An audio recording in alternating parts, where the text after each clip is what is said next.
All right, well, the first person who needed my mom's help was Kelly. Here's why. I'm Kelly, and I'm 25, and I could really, really use your help.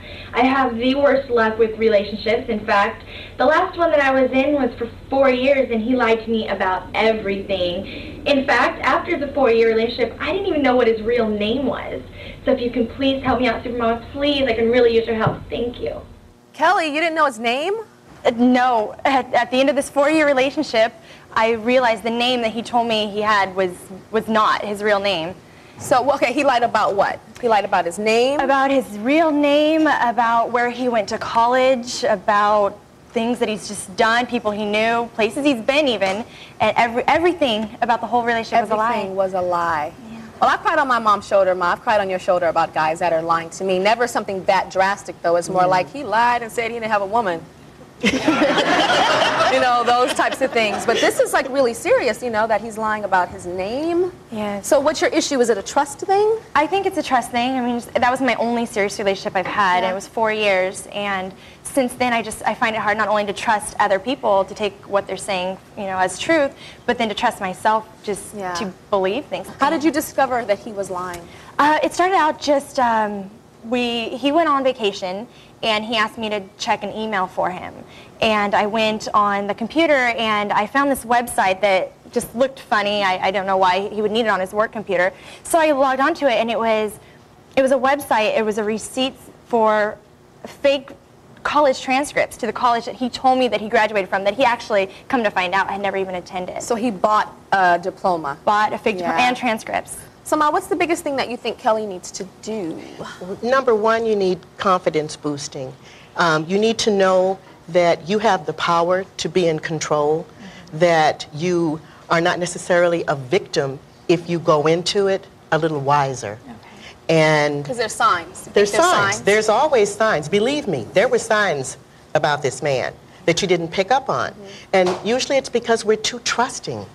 You know, it's just looking at the surface, not looking any deeper. And looking at the fantasy sometimes, too, of what you want him to be. Well, my mom had the perfect solution to boost Kelly's confidence and literally get her on the fast track back into the dating scene. Check this out. Okay, we all have issues with dating, and for some of us girls, just men in general. But I'm hooking my girl up, Kelly, with some speed dating. I think it'll be a great exercise for her to interact with a whole lot of men. So let's go see how she's doing before her big date. Dates, that is. So, you want me to help you out with dating? Yes. It's all about asking the right questions. So, I've got a little cheat sheet here. We're gonna do some speed dating, and I'm gonna be right here to help you make the right choices. We're gonna find you a man. All right. Okay? So here's how it's gonna work. Kelly will sit with each guy for a few minutes. A bell is gonna ring to rotate dates. Scorecards will help Kelly remember who each date is. And Mama's gonna help Kelly and give her some pointers. So let's start. What did you learn most from your last failed relationship? Not to take it for granted. What's your relationship like with your mother? Very good. I love my mother. What do you consider a red flag when you're on a first date? I would like to have women as less moody as possible. How she talks about men. An element of superficiality. Ideally, if you weren't speed dating, how would you prefer to meet women? Usually at school or at work. What do you think is the biggest mistake that women make in relationships? Men make a lot of mistakes too. What scares you the most about opening your heart to a woman? Wow. That's a good question. I'm not scared at all. Have you found your passion in life? And if so, what is it? Oh yeah, I love dancing. Kelly, that was so much fun. That was very fun. I am so proud of you. I was having a great time. I wish it didn't have to end so soon. I'm going to do a little tally-in. I'm going to find out if you actually made a love connection tonight. Thank you. All right.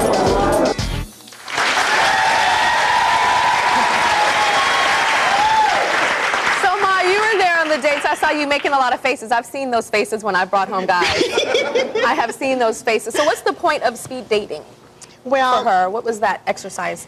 Kelly didn't have a lot of experience with dating, and I thought that speed dating would be an excellent way of getting her out there to see a lot of different types of personalities in men, and to realize that the key is asking the right questions. You didn't ask the right questions to that other guy.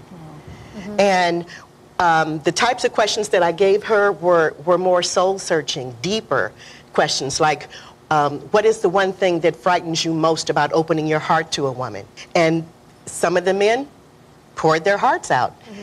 It made them do some soul-searching before they answered their questions. And it others also gave you control. freeze. It made you in control and realize that speed dating, I think, is kind of cold. I find it cold, but at the same time, it cuts to the chase.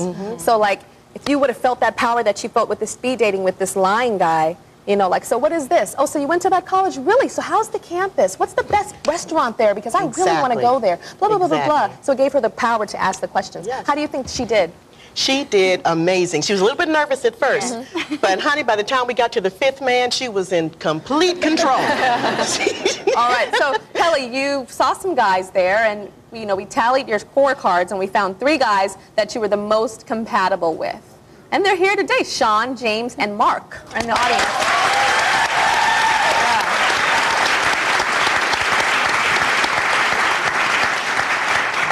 So, Mama, what do you think? How did these guys do? They all did extremely well. They were very open. They were confident. Were they telling the truth? Did you feel any lionish? I didn't feel that. I didn't feel it, because we were both vibing off of each other, and it was like, wow. And I could tell when there was a connection in the communication, because you were flowing. Yeah, it just started flowing. So who do you think you were compatible with out of these 3 handsome devils over there? I have to pick one. Yeah, because I'm paying. I want to send you out, and I'm paying for the date. We ain't got that much money. This isn't a limit date. I think We got to decide right now. okay. I think the person I had the most connection with would probably have to be James. James. Hi, James. Have a seat. Nice to meet you. Have a seat, James. So, James, was there a love connection for you? Yeah, Yeah, I I mean, really she's an liked it. attractive She was girl, great, and she yeah. was fun. Okay, well, we're going to send Kellee and James out on a date to see if any sparks fly and if there really might be a love connection. Where are you from? I like how you talk. I'm actually originally I'm from South Africa. Oh, so I love South Africa. I've been here 4 years, but I love it here. So. Okay, great. Yeah. Well, we'll be right back. Well,